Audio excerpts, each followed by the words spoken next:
میں اپنے باپ کی قبر پر کھڑے ہو کر دعا مانگ رہا تھا کہ اچانک میری نظر ایک عجیب و غریب شخص پر پڑی کہ جس کے کانوں اور ناک میں روئی تھی اور اس نے سفید لباس پہنا ہوا تھا اور وہ ایک قبر کے ساتھ ٹیک لگائے بیٹھا تھا۔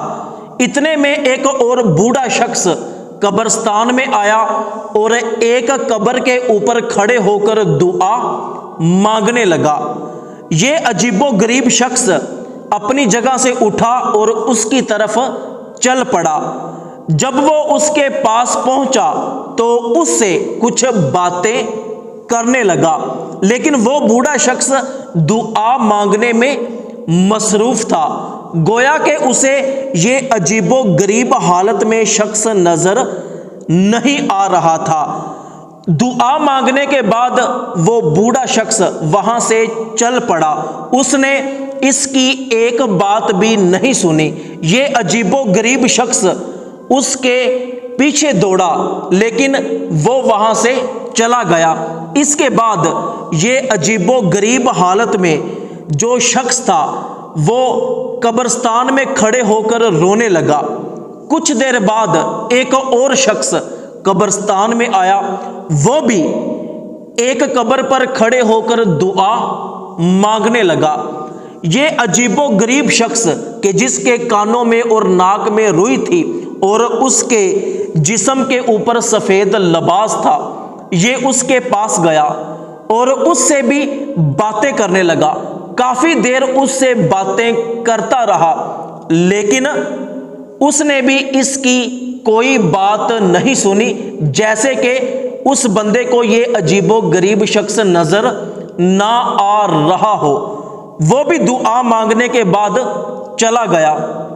اس طرح قبرستان میں جو بھی آتا تو یہ عجیب و غریب حالت میں جو شخص تھا یہ اس کے پاس جاتا، اس سے کچھ باتیں کرتا، لیکن کوئی بندہ بھی اس کی طرف توجہ نہیں دیتا تھا، کوئی بھی اس کی بات نہیں سنتا تھا، جیسے کہ یہ بندہ کوئی روح ہے، کوئی مردہ ہے اور یہ صرف مجھے ہی نظر آ رہا ہے، میرے علاوہ جیسے یہ کسی کو نظر ہی نہیں آ رہا۔ میں بہت زیادہ ڈرا ہوا تھا، حیران تھا کہ یہ میں کیا دیکھ رہا ہوں۔ تو وہ جو عجیب و غریب حالت میں شخص تھا ہر بندے کے ساتھ بات کرتا، لیکن جب وہ اس کی کوئی بات نہ سنتا تو یہ قبرستان میں کسی نہ کسی جگہ بیٹھ کر رونا شروع کر دیتا۔ بڑی ہمت کر کے میں اس عجیب و غریب شخص کے پاس گیا اور جا کر سلام کیا۔ اس نے میرے سلام کا جواب دیا اور کھڑے ہو کر مجھ سے بات کرنے لگا۔ میں نے کہا کہ بھائی آپ کون ہو؟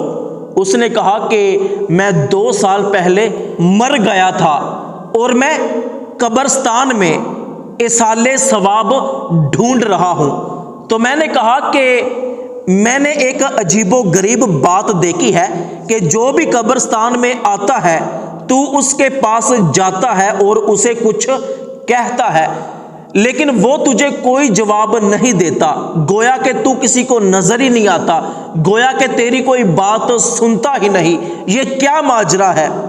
تو اس عجیب و غریب حالت میں جو شخص تھا اس نے مجھے جواب دیا کہ جو سب سے پہلے داڑھی والا شخص قبرستان میں آیا تھا وہ میرا تایا تھا، اس کی بیوی کا انتقال ہو چکا تھا، تو وہ اپنی بیوی کی قبر پر کھڑے ہو کر دعا مانگ رہا تھا۔ میں اسے کہہ رہا تھا کہ خدا کا واسطہ میری قبر پر آؤ اور میری قبر پر کھڑے ہو کر بھی فاتحہ پڑھ جاؤ، تمہارا کیا جائے گا؟ لیکن اس نے میری کوئی بات نہیں سنی۔ اس نے اپنی بیوی کی قبر پر کھڑے ہو کے دعا مانگی اور چلا گیا۔ اس کے بعد جو بندہ آیا تھا وہ میرا بہت ہی گہرا دوست تھا، دنیا میں میرے ساتھ اس کی بہت اچھی دوستی تھی۔ تو میں نے اس سے کہا کہ تو اپنی ماں کی قبر پر کھڑے ہو کر دعا مانگ رہا ہے، تو میں بھی تو دنیا میں تیرا دوست تھا، تو میری قبر پہ آ کے بھی ذرا فاتحہ پڑھ جا۔ تو اس نے بھی میری کوئی بات نہیں سنی۔ اس کے بعد جو بندہ قبرستان میں آیا تھا وہ میرا ہمسایہ تھا، میرے اس کے ساتھ دنیا میں بڑے گہرے تعلقات تھے، تو اس کے بچے کی قبر بھی اس قبرستان میں ہے۔ میں نے اس سے کہا کہ تو اپنے بچے کی قبر پر دعا مانگ رہا ہے، تیری مہربانی، میں تیرا ہمسایہ تھا، ہمسایہ ہونے کے ناطے میری قبر پہ آ جا اور میرے لیے بھی فاتحہ پڑھ جا۔ میرے گھر سے کوئی بندہ بھی قبرستان میں نہیں آتا اور کوئی بھی میرے لیے اصالِ ثواب نہیں کرتا، تو اس نے بھی میری کوئی بات نہیں سنی۔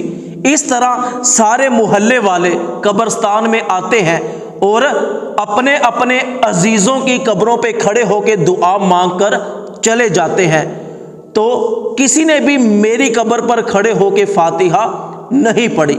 تو اے نوجوان، میں تجھے نصیحت کرتا ہوں کہ دنیا میں جتنے بھی رشتے ناتے ہیں یہ سب دنیا میں رہ جاتے ہیں، مرنے کے بعد کوئی کسی کے لیے دعا نہیں کرتا، کسی کے پاس ایک منٹ بھی نہیں ہے کہ وہ ایک منٹ کھڑے ہو کے کسی کی قبر پر فاتحہ پڑھ جائے۔ میرے دوست، دنیا میں اچھے اعمال کر، خدا کا واسطہ مرنے کے بعد کوئی تیری قبر پہ آ کے فاتحہ نہیں پڑھے گا۔ بس اتنی بات تھی کہ اچانک میری آنکھ کھل گئی اور میں نے اللہ کا شکر ادا کیا کہ یا اللہ تیرا شکر ہے کہ ابھی میں زندہ ہوں، تو نے مجھے 5 وقت کی نماز پڑھنے کی توفیق عطا فرمائی ہے۔